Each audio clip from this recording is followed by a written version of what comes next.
In today's video, I'm going to teach you how to create a column chart with quota or target line in Power BI. By the end, you'll have a clear visual where your actual results appear as columns and your quota or target shows as a line for easy comparison. First, open Microsoft Power BI and give it a moment to load. You can use the desktop app. Make sure you're signed in if your report sources are in the cloud, so everything connects properly. Next, open your report. You can choose it from the recent list or browse to the file location. Once your report is open on the canvas, pick the page where you want this visual to appear, and make a little space for it if your page is already busy. On the right side, look for the Visualizations area. If your right-hand panes are collapsed, expand them so you can see the visual gallery. This is where you manage how a visual looks and which fields power it. Now select the line and clustered column chart. It's the combined visual with vertical bars and a line overlaid. Click it once to add a blank version to the canvas.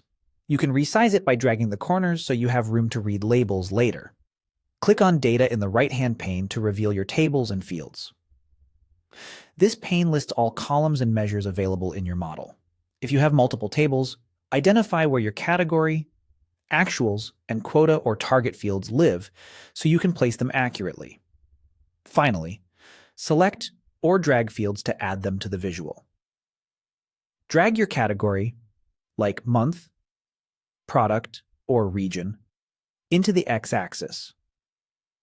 Drag your actual result, such as sales or units, into the column values.